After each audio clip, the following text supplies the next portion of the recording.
तीन पाकिस्तानी थे जिन्होंने कि एक इंडियन सिटीजन को जो वहीं पे तुर्किया में थे उनको जी किडनैप कर लिया। उसके बाद उनसे तकरीबन $24,000 की डिमांड रखी गई थी कि $24,000 जो है वो दिए जाएं तो वो उनको छोड़ देंगे। अब मगर हुआ ये कि जिससे पहले के $24,000 उन तक पहुंचते उनको जी वहां की यानी कि तुर्किया की जो पुलिस है उसने अरेस्ट कर लिया। अब ये जी ये बड़ी अफसोस की बात है। नहीं, ये नहीं कह रही मैं कि वो अरेस्ट करना अफसोस की बात है, मैं ये कह रही हूँ कि पाकिस्तानियों ने जो हरकत की वो अफसोसनाक है। आप लोग गलत समझ रहे हैं। मैंने ये हरगिज नहीं कहा कि जो इन लोगों ने अरेस्ट किया उनको नहीं करना चाहिए था, बिल्कुल अरेस्ट करना चाहिए था, बिल्कुल सजा भी देनी चाहिए। और आप ये देख सकते हैं कि अफसोस की बात यह है कि इनको मतलब इन्होंने पकड़ लिया, उसको बेचारे को किडनैप कर लिया इंडियन सिटीजन को। उसके बाद $24,000 भी मांग लिए। उसके बाद क्या नाड़ीपना दिखाया कि धर लिए गए। जी हाँ, इससे आप अंदाजा लगा सकते हैं कि जो पाकिस्तानी सिटीजन हैं जो दूसरी कंट्रीज में जा रहे हैं वो यकीनन ऐसे लोग हैं जिनको काम धाम करना आता नहीं है। वो वहां किसी तरीके से पहुंच जाते हैं, चाहे बोट में बैठ के, चाहे ऊंट पे बैठ के, चाहे जिस तरह मर्जी पैदल चल के। और उसके बाद उनको जब वहां काम नहीं मिलता तो वो इस किस्म की हरकतें करते हैं कि चलो किसी को किडनैप कर लेते हैं। तो उसमें उन्होंने एक इंडियन सिटीजन जो वहां पे मौजूद थे उनको जो है वो किडनैप कर लिया। और उसके बाद जो न्यूज अभी तक आई है उसमें ये लिखा हुआ है कि या ये कहा जा रहा है कि जी तकरीबन $24,000 जो है उसकी डिमांड रखी गई थी। अब उसके बाद उन्होंने क्या सोचा था कि कोई वो पाकिस्तान की पुलिस है कि उनको कोई मिलेगा नहीं, जैसे यहाँ पे कच्चे के डाकू हैं और वो पक्के के डाकुओं के साथ मिलके पूरे टाइम लोगों को किडनैप करते रहते हैं, रैंसम मांगते रहते हैं। तो शायद इन पाकिस्तानियों ने सोचा होगा कि चलो हम ऐसा करते हैं, हम पाकिस्तान से बाहर जाते हैं, हम किसी और कंट्री में जाते हैं, वहां जाकर किसी को किडनैप करते हैं और उसके बाद वहां पे रुपीज में तो नहीं डॉलर में हम रैंसम मांगेंगे और यकीनन वो लोग दे भी देंगे। और फिर ये होगा कि चलो जी हमारे वारे न्यारे हो जाएंगे और हमारी हो जाएगी बल्ले बल्ले।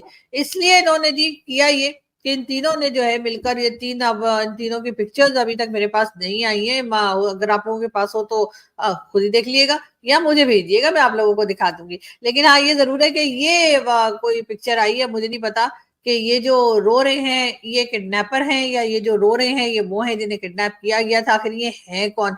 लेकिन खैर बहरहाल जो भी है, मगर ये एक पिक्चर सिर्फ मुझे सोशल मीडिया पर मिली है, इसके अलावा कोई पिक्चर नहीं मिली। लेकिन अफसोस की बात ये कि अब पाकिस्तानियों का नाम इस तरह की चीजों में भी आने लगा है। अब यकीनन उसके बाद ये होगा कि कहा यह जाएगा कि जी आप लोग जो है इनको वीजा ना दें, यानी जो लोग तुर्किया वगैरह जाते हैं वीजा लेके प्रॉपर तरीके से, अब उनके लिए भी वीजा लेना मुश्किल हो जाएगा। साथ साथ हमने जो है आपने सोशल मीडिया पर देखा होगा कि हमारे एक दोस्त हैं उमर चीमा साहब, उनकी भी, नहीं कमर चीमा नहीं, उमर चीमा, जी हाँ उमर चीमा जर्नलिस्ट हैं और जियो के साथ काम करते हैं, जियो टीवी के साथ।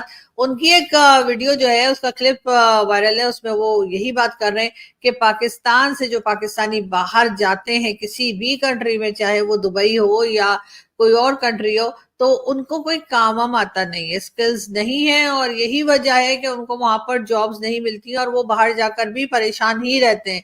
मगर ऐसे लोगों का क्या किया जा सकता है, ये तो खैर अजीब सी ही बात है। मगर हम ये जरूर कहेंगे कि पाकिस्तान में ये कमजोरी जरूर है कि पाकिस्तान के जो यूथ है या पाकिस्तान के जो लोग हैं उनको जब बाहर जाने का शौक चढ़ता है कि जी हम किसी और कंट्री में चले जाएं, वहां जाकर कमाएं और वहां से अपने घर वालों को पैसे भेजें और यहाँ पे हालात सही कर लें, तो उनमें स्किल कोई नहीं होती। अब उसमें पढ़ाई लिखाई या डिग्री की बात नहीं होती, कोई और स्किल भी नहीं आती ना। मतलब किसी को कोई काम आता हो, कोई लकड़ी का काम आता हो, कोई फर्नीचर बनाना जानता हो, किसी को इलेक्ट्रिशियन हो कोई, या कोई इस तरह का काम आता हो, तो कोई काम हमारे लोगों को नहीं आता। हमारे लोगों को आता है सिर्फ चूना लगाना, उल्लू बनाना, या फिर ये कि बस ऐसे ही मामू बना के निकल जाना। बहुत से लोग आपको दिखाई देंगे जो अपने रोने ही रोते रहेंगे सारे टाइम कि हमें तो ये प्रॉब्लम है, हमें तो वो प्रॉब्लम है। भाई काम करो, मेहनत करो, सुबह से उठो, काम करो, फिर किसी तरीके से अपना घर चलाओ। ये कौन सा तरीका है कि आप किसी तरीके, किसी ना कोई जुगाड़ लगा के किसी दूसरी कंट्री में पहुंच जाते हैं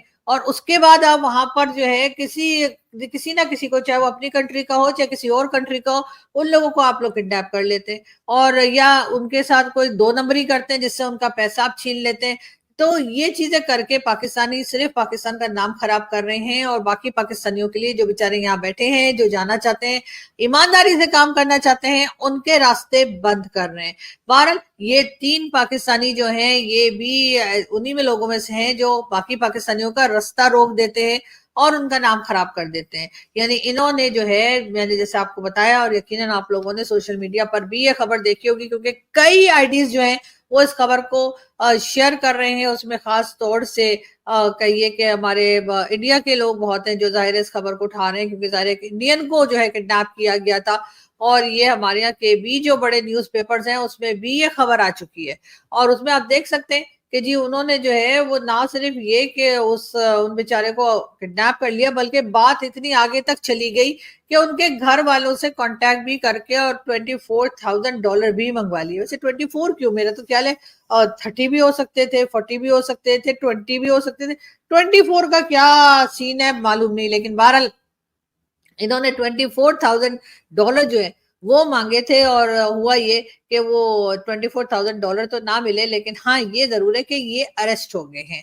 अब इनके ऊपर जी केस चलेगा और केस के बाद यकीनन इनको सजा होगी। अब क्योंकि ये पाकिस्तान से बाहर अरेस्ट हुए तो ये तो हो नहीं सकता कि ये कोई जुगाड़ लगा के बाहर आ जाए, या यहाँ पे जैसे हमारे यहाँ पंजाब पुलिस और या हमारे यहाँ की जो कहा जाता है कि जी आपका अगर कोर्ट में केस लगाओ तो आप कोई ना कोई जुगाड़ लगा के बाहर आ जाते हैं, या इस किस्म की बातें की जाती है। मैं नहीं कह रही, ऐसा मैंने सुना है, क्योंकि आप लोगों को पता है ना कि आजकल कुछ बोल दो तो कहते हैं बस बस आखिरी बार खामोश, वरना हम तुम्हें छोड़ेंगे नहीं। तो मैं इसलिए कह रही हूँ कि मतलब मैंने ऐसा सुना है। सुनने में क्या है, कुछ भी सुन सकते हैं, लेकिन बहरहाल यहाँ पर अगर होते तो शायद निकल भी जाते, लेकिन क्योंकि ये तुर्किया में या टर्की में ही पकड़े गए तो इस वजह से मुझे इनका निकलना जो है वो थोड़ा सा मुश्किल दिखाई देता है कि ये बाहर आ सके। बहरहाल ये खबर आई और उसके बाद यकीनन हमें बहुत अफसोस है कि इन्होंने पहले ही हमारे भारत के साथ टर्म्स जो है वो अच्छे नहीं चल रहे हैं। हम ट्रेड करने को कह रहे हैं, भारत कह रहे हैं हमें नहीं करनी। हमने ये भी कहा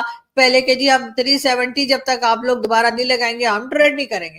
फिर पता लगा कि वो ज्यादा हो गई हमसे, तो हमने फिर इसलिए फिर कहा कि नहीं नहीं नहीं, ऐसा है कि वो आप लोग ड्यूटी बहुत ले रहे थे ना आप लोग, इस वजह से हमने बंद कर दी। पैसा वैसा था नहीं हमारे पास, ड्यूटी हम कहाँ से देते, तो इसलिए हमने बंद कर दी। लेकिन अभी हम बातचीत कर ही रहे थे, अभी हम कोशिश कर ही रहे थे कि भारत को किसी तरीके से मना लिया जाए कि आप हमारे साथ ट्रेड कर लीजिए, इसलिए कि हमें 370 से कोई लेना देना नहीं है। आपका है 370, लगाएं ना लगाएं, हटाएं, जो मर्जी करें।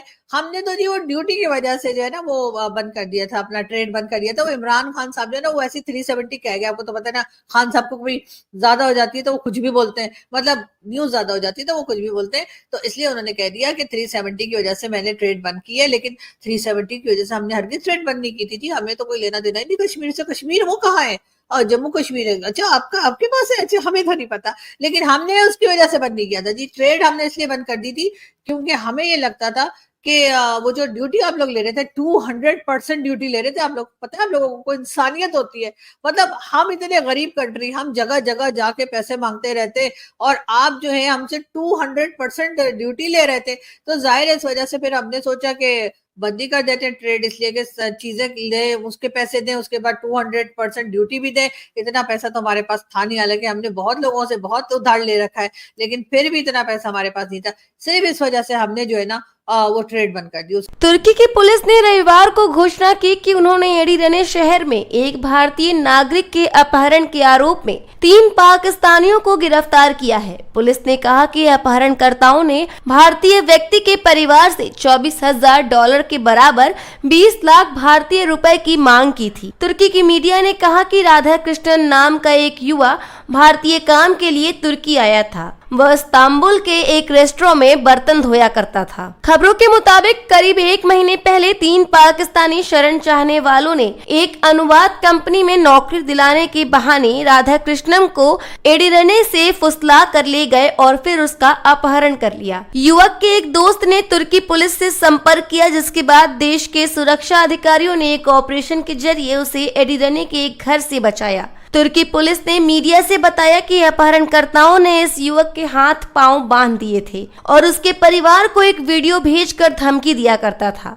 रिपोर्ट के अनुसार पाकिस्तानी शरण चाहने वालों के घर पर तुर्की पुलिस की कार्रवाई के दौरान एक बिना लाइसेंस वाली बंदूक, 4 पिस्तौल और कुछ धनराशि मिली, जिसे जब्त कर लिया गया है। इस घटना में आपराधिक रिकॉर्ड वाले एक तुर्की नागरिक को अपहरणकर्ताओं को शरण देने के आरोप में भी गिरफ्तार किया गया है। हर साल बड़ी संख्या में पाकिस्तानी नागरिक तुर्की में शरण लेने जाते हैं। हालांकि पाकिस्तानी होने के कारण तुर्की के लोग उन पर विश्वास नहीं कर पाते। इस कारण पाकिस्तानियों को तुर्की में काम मिलने में परेशानी होती है। इस कारण शरण लेने वाले पाकिस्तानी छोटे मोटे अपराधों में लिप्त हो जाते हैं और बाद में बड़ी आपराधिक घटनाओं को अंजाम देते हैं।